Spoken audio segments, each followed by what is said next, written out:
2006லேருந்து இப்போ 2024 தானே, அப்போ எப்படி 2020 இயர்ஸ் மியூசிக் டேரக்டர் ஆகிடுவோன்னு நினச்சேன்னு தெரியல. நிறையா வந்தால் நிறைய படம் பண்ணலாம். ஸ்லோவாக நம்ம நிறைய விஷயத்துக்கு மாட்டி விட்டுருவாரு போல.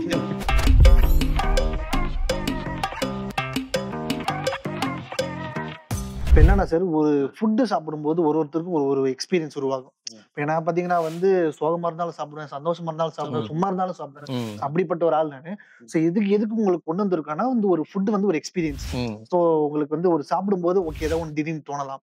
அந்த மாதிரி நீங்க வந்து உங்க கூட ஒர்க் பண்ண டெக்னீஷியன்ஸ் யாராவது இருப்பாங்க. அவங்க கூட ஒர்க் பண்ண எக்ஸ்பீரியன்ஸை இந்த ஃபுட் எக்ஸ்பீரியன்ஸோட சேர்த்து நீங்க சொன்னீங்கன்னா எங்களுக்கு கொஞ்சம் நல்லா இருக்கும். ஆனால் எப்படி கரெக்டாக இந்த ஒரு டிஷ்ஷை கொண்டு வந்தீங்க? அது பிடிச்சிருக்குமா சார்? சாப்பிட்டு பார்க்காம சொல்றீங்க? சாப்பிட்டு இல்லை, எனக்கு ரொம்ப பிடிச்ச ஒரு டிஷ் இது. ஆனா இது எப்படி கரெக்டா இந்த இடத்துல இருந்து கொண்டு வந்தீங்க? ரீசெண்டா அது ஏதாவது எக்ஸ்பீரியன்ஸ் பண்ணீங்க? எந்த இடம் உங்களுக்கு ரொம்ப பிடிக்கும் சொன்னீங்கன்னா நல்லா இருக்கும். எங்களுக்கு நாங்களும் அடுத்த தடவை போகும்போது. எங்க பாத்தீங்க அந்த மாதிரி? இல்லைங்க, எனக்கு ரீசெண்டா வந்து என்ன சொல்றது, ஜென்ரலாவே இட்லினா ரொம்ப பிடிக்கும். என்ன சொல்றது, தட் கரி ஷாப் அப்படின்னு என்னோட ரீசெண்ட் ஃபேவரட். ஓகே, அந்த இடத்துல வந்து நான் அங்கதான் இந்த மாதிரி நான் இட்லியை பார்த்தேன். ஸோ இந்த டிஷ்ஷை பார்த்து தான் நான் கேட்டேன். Correct sir, that curry shop படையாறுல இருந்து அண்ணனே. எப்படி யார் உங்களுக்கு சொன்னாங்க? உங்களுடைய பேக்ரவுண்ட்லாம் ஃபுல்லா சர்ச் பண்ணி அதுக்கப்புறம் கண்டுபிடிச்சா இது சாப்பிட்டு கூகுள் சர்ச்லாம் போயிருந்தோம் சார். அதுல வந்துச்சு தட் கரி ஷாப். நிறைய தடவை அங்க இருந்து ஆர்டர் பண்ணிருக்கீங்க, ஸ்விக்கி ஜொமேட்டோல எல்லாம் வந்துச்சு. இல்ல, ஆனா இது வந்து என்னோட ரொம்ப ஃபேவரட்டான டிஷ். பிகாஸ் நான் ரீசெண்ட் டைம்ஸ்ல ஒரு செம்ம இட்லி வித் அந்த ஒரு கறி மிக்ஸோட அப்படி நீங்க பாத்தீங்கன்னா இப்ப பார்க்கும்போதே வாய் ஊறும். இதே மாதிரி இந்த ஃபர்ஸ்ட் டைம் நீங்க எக்ஸ்பீரியன்ஸ் பண்ணது நீங்க சொன்னீங்க. ஸோ அதே மாதிரி பாக்யராஜ் சார், அவர் தான் உங்க குருன்னு சொல்லியிருந்தீங்க. ஸோ பாக்யராஜ் சாரோட ஒர்க் பண்ண அந்த எக்ஸ்பீரியன்ஸ் பத்தி சொன்னீங்கன்னா நல்லா. நீங்க டக்குன்னு ஃபுட்டு பத்தி சொன்னோன்னே ஞாபகம் வந்தது. ஸோ அந்த டைம் வந்து எவ்ரி நைட்டு தான் நான் போவேன் அவரோட இது ஒர்க் பண்ணும்போது. அவருமே ஒரு நைட் பர்சன். ஸோ அவர் கம்போசிங்லாம் ரொம்ப பிடிக்கும் இல்லையா. ஸோ அவர் அந்த டைம் வந்து அவருக்கு ஃபுட்டு மீல்ஸு அது இது எல்லாம் வரும். சார் இந்த முருங்கைக்காய் சாம்பார் அவர் ஸ்பெஷல் அது கண்டிப்பா இருக்கும் அந்த டிஷ்ல. பட் உண்மைதான் போல. என்னதுங்க, பாக்யராஜ் சார்னாலே அந்த முருங்கைக்காய் சாம்பார் சாப்பிட்டியா அப்படின்னு உங்ககிட்ட கேட்பாரு. அந்த மாதிரி ஏதாவது கொஞ்சம் அப்ப கண்டிப்பா இருக்கு. அந்த மாதிரி அவர் எங்களுக்கு கேட்டது இல்லை. பட் கண்டிப்பா அந்த டிஷ் அவரோட இதுல இருக்கும். பட் எனிவே அதான் அவங்களுக்கு எல்லாம் தெரிஞ்ச மாதிரி வெரி ஃபேமஸ் இது இல்லையா. ஸோ எப்பவுமே ஃபுல் மீல்ஸ் இருக்கும் அந்த இடத்துல. ஸோ சாப்பாடு சாப்பிட்டு தான் அந்த கம்போசிங்க ஆரம்பிப்போம். சார் சாப்பிட்டே ஒர்க் பண்றேன்னு சொல்லியிருக்கீங்க. சாப்பிட்டா நாங்களாம் தூங்கிடுவோம். உங்களுக்கு தூக்கம் வந்ததே இல்லையா? அதான் நைட் டைம் என்னன்னு தெரியல, தூக்கம் அவ்வளவு பெருசா வராது. காலையில நல்லா நான் தூங்குவேன். இப்ப ஷிஃப்ட் ஆயிடுச்சு. ஆஃப்டர் மேரேஜுக்கு அப்புறமா ஷிஃப்ட் பண்ணிட்டாங்கன்னு கேள்விப்பட்டோம். ஆமா, அது பண்ணிட்டாங்க. லிட்டரலா ஒத்துக்கிறீங்களா சார்? என்னது ஓபன் ஸ்டேட்மெண்ட் அவங்க தான் மாத்துனாங்க. ஷிஃப்ட் பண்ணிட்டாங்க அப்படிங்க. அது உங்களுக்கு கல்யாணம் ஆயிடுச்சா? இல்ல, அது உங்களுக்கே தெரியாது அது எப்படி மாறுதுன்னு. அந்த மாதிரி மாறிடும். மாறத்துக்கு நம்ம தயாராயிட்டோம் அப்படி சொல்லிக்கிறேன். ஆமா, நீங்க லிட்டரலா தயாரானா மாத்துவாங்க அப்படின்னு. அதான் அதுக்கு நம்ம ரெடி ஆயிக்கணும் அப்படின்ற மாதிரி. அதான். ஸோ லிட்டரலா அப்ப தூக்கம் வராது. நைட் டைம் ஆனா தூக்கம் வராது. ஸோ அடுத்து பாத்தீங்கன்னா வந்து கிட்டத்தட்ட ஒரு 5-6 படங்கள் பத்தி அதுல ஒர்க் பண்ண எக்ஸ்பீரியன்ஸ். முக்கியமா பாத்தீங்கன்னா வந்து லாடம் படத்துல பாத்தீங்கன்னா எனக்கு அந்த மக்கா பாட்டு வந்து ரொம்பவே பிடிக்கும். இப்ப வரைக்குமே பாத்தீங்கன்னா வந்து நிறைய பேருக்கு அது என்னன்னு தெரியல. பட் என்னுடைய பர்சனல் ஃபேவரட் பாத்தீங்கன்னா லாடம்ல நான் ரிப்பீட்ல கேட்கறது. ஏன் அதுலயும் ஒரு முக்கியத்துவம் பாத்தீங்கன்னா வந்து ஒரு ஒரு பேரால் வந்து பாத்தீங்கன்னா வந்து உள்ள இருக்கிற எல்லா அரசியல் கட்சியும் திமுக, அதிமுக, பாமக, தேமுதிக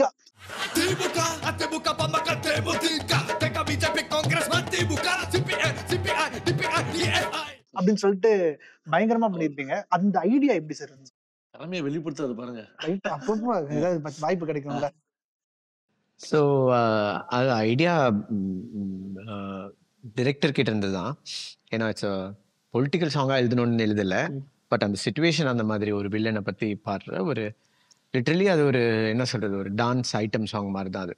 பட் அதை வந்து ஒரு ரேப் ஸ்டைலில் என்ன பண்ணணும் அந்த டைமில் அதெல்லாம் ஒரு புது எக்ஸ்பீரியன்ஸ் மாதிரி. ஸோ ஜாஸ் அப்படின்னு ஒரு ரேப்பர் எம்சி ஜாஸ், அவர் அப்பயே ஃபேமஸாக இருந்தார். ஸோ அவர் வந்து இதை பாட வைக்கணும். நட்சத்திரத்துலேருந்து வந்தவர் வந்து ஜாஸ். ஸோ அவர் வந்து he has a very rough crunchy voice. And so நாங்கள் கேங்ஸ்டான்னு ஒரு பாட்டு அந்த படத்துலேயே பண்ணும்போது ஒரு அடிச்சிருப்பார் அதில். நீங்கள் அதில் பீட் பாக்ஸ்லாம் கேட்டிருந்தீங்கன்னா இன்றைக்கும் இட் பி அவுட்ஸ்டாண்டிங் அந்த பாட்டில். அவர் அந்த திமுக அதிமுக அதெல்லாம் சொல்லி எல்லாம் முடிச்சுட்டு ஒன்று பண்ணியிருப்பாரு. அதெல்லாம் அவரோட வாய்ஸ் ஆக்சுவலா. So very talented. அண்ட் நான் சொல்றது லிட்டரலி இதெல்லாம் 14-15 இயர்ஸ் முன்னாடி. அதே மாதிரி பாத்தீங்கன்னா வந்து நாய்கள் ஜாக்கிரதை அந்த படத்துல வந்து எல்லாருமே ரொம்ப குறிப்பா பாத்தீங்கன்னா இந்த குட்டி பசங்களுக்கு ரொம்பவே பிடிக்கும். அதுல பாத்தீங்கன்னா வந்து ஒரு சாங் நீங்க போட்டிருப்பீங்க, டாகி டாகி டாகி ஸ்டைலுடா. அந்த ஐடியா எப்படி சார் வந்துச்சு? வேணா ஒரு பாட்டு இப்படி போடுறோம், பட் ஆனா வந்து அதுல பாத்தீங்கன்னா இன்னொரு ஸ்பெஷாலிட்டி என்னன்னா கானா பாலா சார் பாடிருப்பாரு. சோ அது அந்த அந்த காம்போ எப்படி உருவாச்சு? அந்த லிரிக்ஸ் மெயினா எப்படி சார் அந்த பிடிப்பு? இல்ல ஜென்ரலா டாக் பத்தி ஒரு படம், அது வந்து ஒரு ப்ரோமோ சாங் தான். ஸோ ப்ரோமோ சாங் பண்ணா என்ன பண்ண நல்லா இருக்கும். ஸோ அப்போ அது வந்து டிரெக்டர் சக்தி இருக்கார் இல்லையா, சக்தி பிரதரும் சிபி ப்ரோவும் ஜென்ரலாகவே டாகி டாகி ஸ்டைல்னு ஒரு விஷனோட இருந்தாங்க. ஸோ ஜென்ரலாக டாகி ஸ்டைல் நிறைய டாக்ஸை வச்சு ஒரு சாங். சரி ஓகேன்னு ஒரு அந்த படத்துக்காக பண்ண ஒரு தீம் மியூசிக் தான் அந்த. ஸோ அதில் வந்து சரி ஓகே அந்த அதில் வந்து டாகி டாகி டாகி டாகி ஸ்டைலடா டாகி டாகி டாகி டாகி ஸ்டைலடா அப்படி போட்டுடலான்னு சொல்லி சரி ஓகே இதே பாட்டாக்கிடலாமே அப்படின்னு நினச்சி சரி இதை வந்து கானா பாலா சார் பண்ணால் நல்லா இருக்கும் அப்படின்னு சொல்லி உட்காந்து அதை எழுதி பட்டு. ஸோ டாகி ஸ்டைல்ன்ற ஒரு இது அப்படிதான் உருவாச்சு. அது அப்புறம் யூடியூப்ல போய் டாகி ஸ்டைல்னு போட்டு பார்த்தா நம்ம டாகி ஸ்டைல் கூடயே எல்லாம். ஸோ அது எப்படி சார் அது அவுட் பிரேக்கா நீங்க நினைச்சீங்களா இல்ல வந்து அதை யோசிச்சு தான் இதை வச்சீங்களா?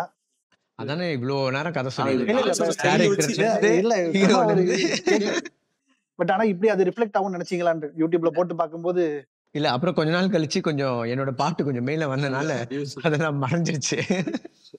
அப்புறம் இன்னும் இது பாத்தீங்கன்னா வந்து சிவி அப்படின்ற படம். சோ இப்போ வரைக்குமே 90s கிட்ஸ் நிறைய பேர் பாத்தீங்கன்னா வந்து சோல்பைனாலே யாருக்கான கண்ணாடில போய் பாக்குற ஒரு படம் தான் அப்படின்ற இது. அந்த இதுக்கு பண்ணும்போது எப்படி சார் அந்த எக்ஸ்பீரியன்ஸ் சிவிக்கு பண்ணும்போது? ஏன்னா வந்து அது அவுட் அண்ட் அவுட் பாத்தீங்கன்னா ஒரு புது இது. ஏன்னா நார்மலா போய் வந்து ஒரு ஜம்ப் ஸ்கேர்ஸா இருக்கட்டும் அந்த மாதிரி தான் நிறைய இது பார்ப்போம். இது வந்து கடைசியில ரிவீல் ஆகும்போது அந்த த்ரில்லே நான் இவ்வளவு நேரம் கழுத்து வலிக்குது இப்படி பார்த்துட்டு இருக்கும்போது அந்த கண்ணாடியில பார்க்கும்போது அந்த பேய் அப்படி உட்காந்துருக்கும். சோ அதெல்லாம் நீங்க அந்த இது டிரான்ஸ்ஃபர்மேஷன் அந்த இது காமிக்கும் போது அந்த அளவுக்கு பயம் கூட்டுறதுக்கு உங்களுடைய மியூசிக்கும் மிகப்பெரிய காரணம்னு பார்க்கப்படுது. அது ஸோ அந்த படம் வந்து செம்ம எக்ஸ்பீரியன்ஸ். என்னோட 2வது படம். அண்ட் ப்ளஸ் அது ரொம்ப என்ன சொல்றது, என் கசின் ஒருத்தர் மூலியமாக தான் அந்த டைரக்டர் எனக்கு தெரிய வந்து. ஸோ லிட்ரலாக அந்த படம் வந்து ரொம்ப ஒரு சின்ன படமாக எடுக்கணும்னு தான் வந்தாங்க. ஸோ அதை ஷூட் பண்ணதும் என் கசின் வீட்டில். ஸோ அந்த மாதிரி ரொம்ப ஷூட்டிங் நடந்தது, நாங்கள் அங்கே இருந்தோம். ஸோ எங்கள் லிட்டரெலாம் எங்கே இருந்தாலும். ஸோ ப்ளஸ் எனக்கும் இந்த பேய் படம்லாம் மியூசிக் பண்ணுறது ரொம்ப பிடிக்கும். ஸோ மியூசிக் பண்ணும்போதே லைட்டெல்லாம் ஆஃப் பண்ணி இருட்டில் உட்காந்து மியூசிக் பண்ணி தான் அந்த பாட்டு. யாரோ ஒருத்தர் மேல உட்கார வச்சிங்களா சார்? உட்கார வச்சு அந்த வழி அந்த ஹீரோ உட்கார வச்சு அவருக்கு பேர் ஆயிடுச்சு. யாராவது ஒருத்தர் அதுல வந்து இந்த ஹீரோயின் தான் ஒரு தலைமையில உட்காந்துருப்பாங்க. இல்ல அந்த மாதிரி ஏதாவது இல்ல அந்த மாதிரி இல்ல யாரும்.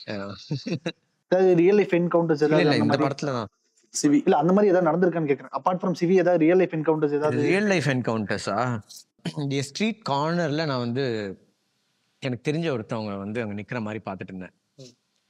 அப்புறம் உள்ள என்னோட கசின் ஒருத்தவன் எப்பவுமே வெளியே நைட் டைம் வீட்டில் தான் வந்து தங்குவான். அன்னைக்கு வந்து இருக்கும்போது தரன் தரன் தரன் தரன் வீட்டுல இருந்து கத்துறான். கேட்டு சத்தம் கத்துன்னு நான் நல்லா பூட்டிட்டு தூங்கிட்டேன். அப்புறம் திரும்பி கத்துறான். அப்புறம் சரி திறந்து உள்ள போயிட்டு பைக்கு கீழே விழுந்திருக்கே எடுத்து உள்ள வைக்கலாம் அப்படின்னு சொல்லிட்டு அப்போ அவங்கள பார்த்தேன். திரும்பி இது பண்ணி பார்த்தா ஒரு லிட்டரலி ஒன் ஓல்ட் லேடி, ரொம்ப வயசானவங்க, முடியெல்லாம் அப்படி வச்சுட்டு அங்கே உட்காந்துட்டு இருந்தாங்க. ஒரு 10 செகண்ட்ஸ் கூட இருக்காது. பைக் எடுத்து அப்படி உள்ளே வச்சுட்டு இப்படி வந்து பார்க்கறதுக்குள்ள அவங்கள காணும். அங்கே வேற வழியே இல்லை. ஸோ அன்னிலேருந்து என்ன முடிவு பண்ணேன், என் வீட்டுக்கு வரவங்க யார்கிட்டையும் அதை பற்றி சொல்லக்கூடாது, நீங்களும் வந்து சாவுங்கடான்னு சொல்லி இன்பத்தின் வையகமும் பெற வேண்டும்ன்றனால அப்படியே. ஐயோ. ஸோ லிட்டரலாக இந்த மாதிரிலாம் நிறைய நடந்திருக்கு. ஸோ அன்னைக்கு என் கூட இருந்தவங்க வந்து என் கசின் விக்னேஷ் சிவன், இவங்க எல்லாம் தான் என் கூட இருந்தாங்க. ஸோ லிட்டரலாக நான் பயந்த மாதிரி எல்லாம் நடிச்சு விக்னேஷ் சிவன் எல்லாம் அழலாம் வச்சிருக்கேன். ஸோ ஸோ அந்த மாதிரி ஃபன் எக்ஸ்பீரியன்ஸ். இப்போ போடா போடி ஆல்பம் அது ஒர்க் பண்ண எக்ஸ்பீரியன்ஸ் பத்தி சொல்லுங்க. சிம்பு கூட ஒர்க் பண்ணியிருக்கீங்க, அப்புறம் வந்து விக்னேஷ் சிவன் கூட ஒர்க் பண்ணியிருக்கீங்க. ஸோ என்ன மாதிரியான ஃபன் எலிமெண்ட்ஸாக நடந்திருக்கு? அதான் இட்ஸ் வெரி நிறைய இதில் சொல்லியிருக்கேன். சிம்பு சாரோட ஒர்க் பண்ணுற any musician or any one, கோரியோகிராஃபராக இருக்கட்டும், ஹீரோயின், ஹீரோ, அவரோட ஆர்டிஸ்டாக நடிக்கிறவங்க, they will have a they will learn lot of things. அவர்கிட்ட நிறைய கற்றுப்பாங்க. ஸோ இந்த படம் வந்து அவர் ஃபர்ஸ்ட்டு இந்த பசங்க என்ன தான் பண்ணியிருக்காங்க பாவம். யார், நானும் விக்னேஸ்வரனும் எனக்கு கதை சொல்லியாச்சு எல்லாம். இது ஒரு சின்ன ப்ரோமோ ஒன்று பண்ணோம். அதில் மியூசிக் அவர் கேட்டார், நல்லா இருக்குன்னாரு. என்னை கூப்பிட்டாரு, பேசினோம். ஓகே நான் கம்போசிங் வரேன், என்ன தான் பண்ணுறாங்கன்னு பார்ப்போம் அப்படின்னு சொல்லி வந்து பண்ண பாட்டு தான் லவ் பண்ணலாமா வேணாமா. ஸோ வந்தார், ஒரு சும்மா ஒரு 2 hours. இவர் விக்னேஸ்வரனும் நல்லா எழுதுவார், சிம்பு சாரும் சொல்ல தேவையில்லை. ஸோ அப்படியே எழுதி எழுதி எழுதி எழுதி அப்படியே அது அவர் நடித்த முதல் என்ன சொல்கிறது, ஒரு ரொம்ப சிலம்பாட்டம், தம்மு, மாஸ் ஹீரோ அந்த மாதிரிலாம் நடிச்சிருக்கேன். இது டக்குன்னு ஒரு லவ் பாய் கதை, டான்ஸு அந்த மாதிரியான. ஸோ அப்போ அது இந்த படத்தில் அவர் ரொம்ப சமத்தான ஒரு பையன்ற ஒரு ஃபீல்டில் ஒரு சாங் பண்ணணும்னு சொல்லி தான் லவ் பண்ணலாமா வேணாமா வேணாமா பண்ணலாமா. ஸோ அது வந்து சாங்காக செம்மையாக வந்தது. ஏன்னா it be like tongue twister, பண்ணலாமா வேணாமா வேணாம் பண்ணலாம் அந்த மாதிரி.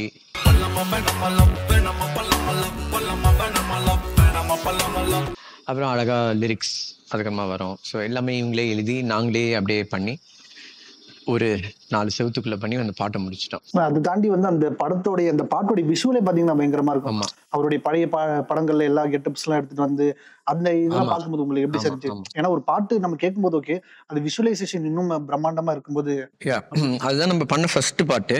பட் கடைசியாக ஷூட் பண்ணது அந்த சாங் தான் அந்த படத்தில். பட் அதான் அவரோட ஆக்டிங், அது அந்த ஃபேண்டம் நினைக்கிறேன் அந்த கேமரா. அதில் வந்து அவருடைய எல்லா படங்களோட கேரக்டரும் வந்திருக்கும். ஒரு ஃபன் எக்ஸ்பீரியன்ஸ். அதில் எல்லாம் பிரேம்ஜி பிரதர் இருப்பார், சந்தானம் சார் இருப்பார், ஆமாம் எல்லாமே இருப்பாங்க.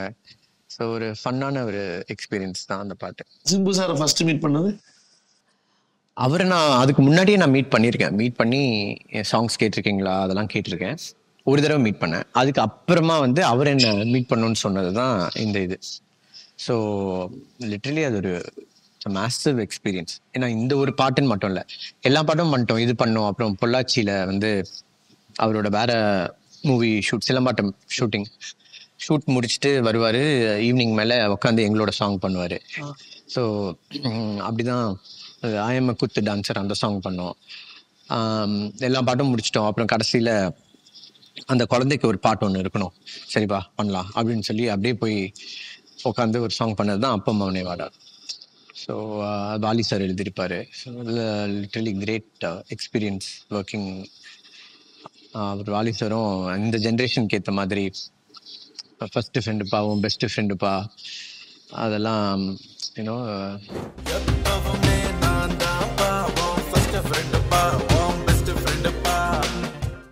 அண்ட் ஃபோன் பண்ணி கேட்பாரு, இது கரெக்டா, இந்த மீட்டருக்கு இது கரெக்டா, இது எனக்கு எழுதின ஒரே சாங் அது. ஸோ இது எல்லாமே it was a great experience. And இந்த படம் பண்ணும்போது சிம்பு சாரோட இருந்த ஒரு ட்ராவல் வந்து வாஸ் அ பிகர் எக்ஸ்பீரியன்ஸ். ஏன்னா அவர் வேறு வேறு படங்கள் எப்படி ஒரு படத்துக்கு ஒரு கேரக்டர் நடிச்சிட்டு இருக்காரு, எப்படி மியூசிக் வந்து யுவன் சங்கர் ராஜா பிரதர்கிட்ட இருந்து இந்த மாதிரி சாங்ஸ் ஹி வாஸ் டூயிங். விண்ணை தாண்டி வருவாங்க அந்த டைம். ஸோ எல்லாமே டிஃப்ரெண்ட் எக்ஸ்பீரியன்ஸ், எல்லாத்தையுமே போட்டு காட்டுவார். இன்னொரு வேற மியூசிக் டைரக்டர் ஒரு பாட்டு வந்துருச்சு அப்படின்னா அது உடனே என் ஸ்டூடியோக்கு என்கிட்ட கொண்டு வந்து காரில் உட்காந்து இது எப்படி இருக்கு சொல்டா அப்படின்னு கேட்பாரு. ஸோ லிட்டரலி அவருக்கு வந்து ஒரு பிரதர் ஃப்ரம் அனதர் மதர் மாதிரி அந்த ஒரு பாண்டிங், அந்த ஒரு பாண்டிங். அண்ட் லிட்டரலாக நிறைய சொல்லி தருவார். லைஃப் அட்வைஸில் நீ அடுத்தவனுக்கு மியூசிக், எனக்கு மியூசிக் போடணும்னு போடாத, உனக்கு மியூசிக் செம்மையாக போடணும்னு போடுன்னு. ஆல்ரெடி இப்ப அப்பா மவனே வாடா வச்சிருந்த கொஸ்டின் அது இப்போ வந்தனால இப்பவே கேட்டுறேன்.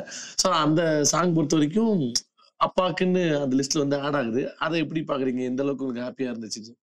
அந்த குழந்தைக்கு ஒரு பாட்டு ஒன்று இருக்கணும், சரிப்பா பண்ணலாம் அப்படின்னு சொல்லி அப்படியே போய் உட்காந்து ஒரு சாங் பண்ணது தான் அப்பா மவனே வாடா. ஸோ வாலி சார் எழுதியிருப்பாரு. So literally great experience working. இது வந்து எப்பவுமே அப்பா பையன், அப்பா பொண்ணு அம்மா பொண்ணு சாங் எப்பவுமே லல்லபையாக இருக்கும், ஸ்லோவாக இருக்கும். ஸோ இந்த சாங் வந்து நம்மளுக்கு அப்படி இருக்கக்கூடாது. இட் ஷுட் பி ஒரு செம்ம அடி. அந்த சாங் நீங்கள் பாட்டில் சிவமணி தான் வாசிச்சிருப்பாரு. ஸோ நீங்கள் கேட்டுட்டீங்களாவே ஒரு பெப்பி நம்பராக இருக்கணும். அது டிஸ்னி லேண்ட்லேயும் ஃபுல்லாக ஷூட் பண்ணி செஞ்சிருக்கோம். ஸோ அது மைண்டில் வச்சுக்கிட்டு இந்த சாங்கை அப்படி தான் பண்ணணும். அண்ட் பவர்ஃபுல் லிரிக்ஸ் அந்த சாங். என் ரத்தத்துக்கு அர்த்தம் கொடுத்தவன் நீ தான். ப்ளஸ் ரொம்ப யதார்த்தமான லிரிக்ஸ். என் ஃபர்ஸ்ட் ஃப்ரெண்டு பெஸ்ட் ஃப்ரெண்டு நீ, உன்னை உப்பு மூட்டை தூக்கி போவேன் உனக்கு 30 வயசு ஆனால் கூட.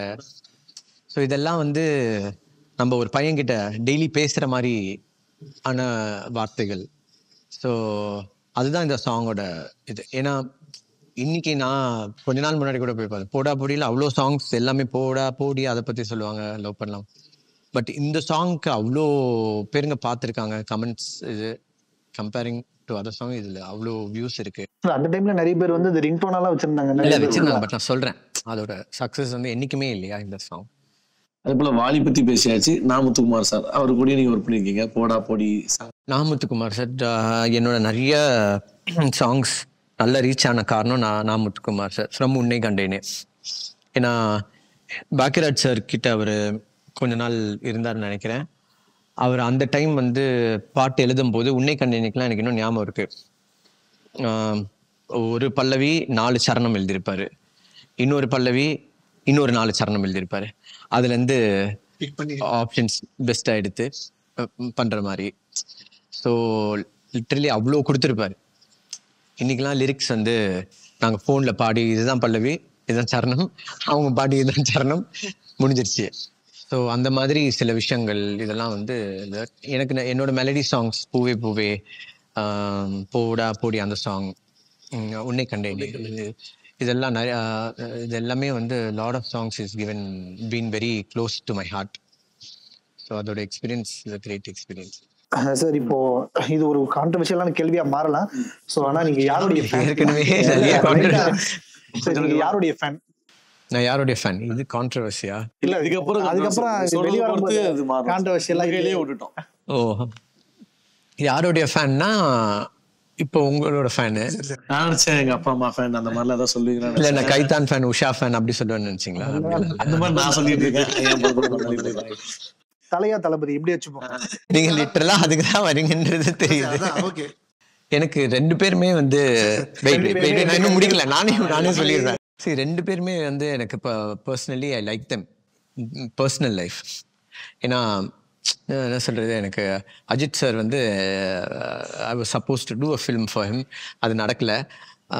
அவருக்கு என்னோட சாங்ஸில் ரொம்ப பிடிக்கும், அவரே சொல்லியிருக்காரு. தளபதி விஜய் வந்து அவருமே வந்து என்ன சொல்றது, என்னோட சாங்ஸ் பற்றி நிறைய பேசியிருக்காரு. என் கூட ஒரு இன்டர்வியூலேயே சொல்லியிருக்காரு, சீக்கிரமாகவே தரனுடையும் ஒர்க் பண்ணுவேன் அப்படின்லாம். சொன்ன வார்த்தையே அவ்வளோ பெருசாக இருந்தது. ஆக்டிங்னா எனக்கு 2 பேருமே வந்து ரொம்ப பிடிக்கும். But personally both are good human beings. So அதனால 2 பேருக்குமே விட்டு கொடுக்க முடியாது. ஒரு லெவரேஜ் இவருக்கு அது அப்படி கூட இல்லையா? அப்படி அந்த மாதிரி இல்லை. தலை படம் வரும்போது தளபதி படம் வரும்போது தளபதி. போன பொங்கலுக்கு யாரு படம் சார்? இனிமே வர போறதை பத்தி பேசலாம். அடுத்தது தளபதி தான். சார் அந்த டைம்ல பாத்தீங்கன்னா நீங்க தளபதி வந்து உங்களை பத்தி சொல்லதான் சொல்லியிருந்தீங்க. சோ அந்த டைம்ல பாத்தீங்கன்னா 2012ல போடா படி ரிலீஸ் ஆகும்போது பாத்தீங்கன்னா துப்பாக்கியுமே வந்து கூட சேர்ந்து ரிலீஸ் ஆயிடுச்சு. சோ அந்த டைம்ல எப்படி இருந்துச்சு உங்களுக்கு? ஓகே, நம்ம படம் வந்து ரிலீஸ் ஆகுது அப்படின்னு அந்த டைம் எக்ஸ்பீரியன்ஸ்? ஆமா, அது ஒரு பெரிய, ஏன்னா ஐ திங்க் அந்த டைம்ல தான் வந்து இந்த பெரிய பேனர்ஸ் எல்லாம் வச்சுட்டு இருந்தாங்க. ஸோ பேனர்ஸ் வைக்கும்போது இந்த பக்கம் வந்து மியூசிக் டைரக்டர் தருண்குமார், இந்த பக்கம் வந்து மியூசிக் டைரக்டர் ஹாரிஸ் ஜெயராஜ். நான் அவரோட தான் ஒர்க் பண்ணேன் லிட்டரலா. ஸோ அண்ட் விஜய் சார், இங்கே வந்து சிம்பு சார் படம். ஸோ அது 2 தான் பெரிய போஸ்டராகவே இருந்தது அந்த தீபாவளி டைமில். ஸோ அந்த ஒரு எக்ஸ்பீரியன்ஸ் வந்து அதுக்கப்புறமா எனக்கே வரல. So it's a huge moment. And பாட்டும் ஆல்பமா அது வந்து ரீச் ஆகும்போது அதோட ஒரு பெரிய சந்தோஷம் வேற எதுவும் இல்லை. அடுத்து பாத்தீங்கன்னா வந்து ஹாரிஸ் சார் கூட நீங்க ஒர்க் பண்ணிருந்தா சொன்னீங்க. கிட்டத்தட்ட ஒரு 3 படங்கள், காக்க காக்க செல்லுமே, அந்நியன். சோ அவர் எப்படிப்பட்ட ஆள்? அவர் கூட ஒர்க் பண்ணி? அவர் very down to earth person. ரொம்ப எந்த விஷயம் செஞ்சாலும் அதுல வந்து ஒரு பயங்கர கிளாஸ் இருக்கும். அவர் மியூசிக் நீங்க பார்த்தாலும் சரி, அவரோட ஸ்டைல் பார்த்தாலும் சரி, அவர் ஸ்டூடியோவை பார்த்தாலும் சரி, நான் யோசிச்சு ஒரு விஷயத்த செய்வார்.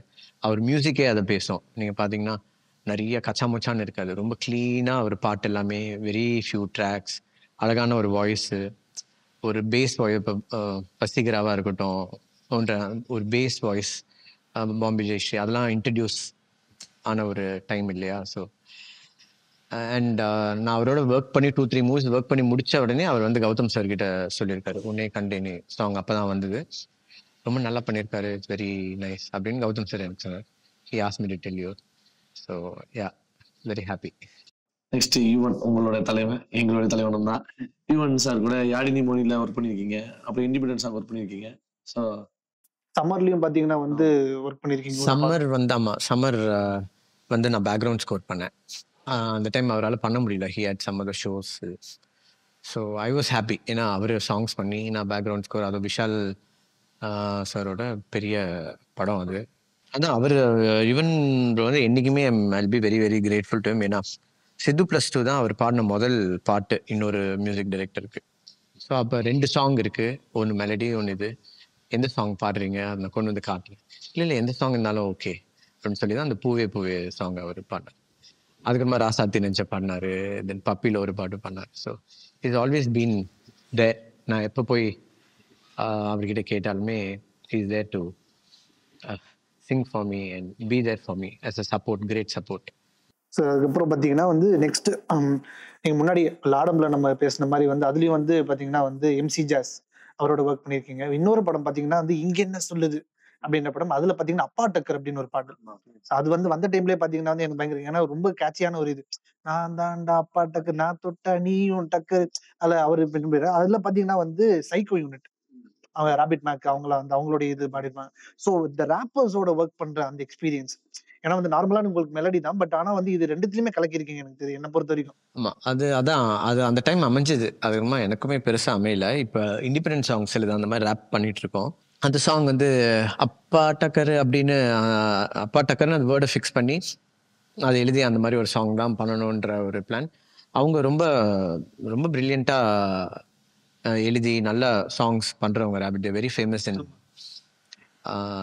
ஸோ அவங்களோட ஒரு எக்ஸ்பீரியன்ஸ் இருக்கும்போது அவங்களே 2-3 பேருங்க இருந்தாங்க.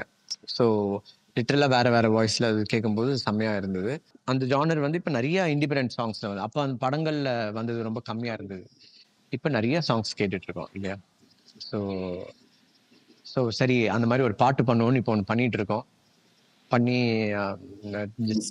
லீட் ஏதாவது இருக்காது, எப்போ ரிலீஸ் ஆகும் ஏதாவது சொன்னீங்கன்னா முன்னாடியே எக்ஸ்க்ளூசிவ். அது எப்போ ரிலீஸ் ஆகும்னு தெரில, ஆனால் வரும் சீக்கிரம். அது கூட சொல்லக்கூடாதா? பாட்டு போட வேணாம் வண்டி சார், அதெல்லாம் சொல்லலாம். ஆனா நீங்க ரொம்ப கான்ட்ரோவர்ஷியலா இருக்கீங்களா, அது தப்பா எடுத்துப்பீங்க. அப்படியா? டாகி ஸ்டைல் மாதிரி இது ஒரு ஸ்டைல். அப்படியே இல்ல பாட்டு பேர் அமுக்கு குமுக்கு. நம்ம ஸ்ட்ரெயிட் ஃபார்வர்ட்லயே இருக்குட்டே லிரிக்லயே எனக்கு தெரிஞ்சு. ஆனா அமுக்கு டுமுக்கு செக்மெண்ட் 2 வந்து முடிஞ்சிருச்சு. செக்மெண்ட் 3 ஒன்னு இருக்குது, ராபிட் ஃபயர் பண்ண போறோம். ஸோ செக்மெண்ட் 3ல சந்திப்போம்.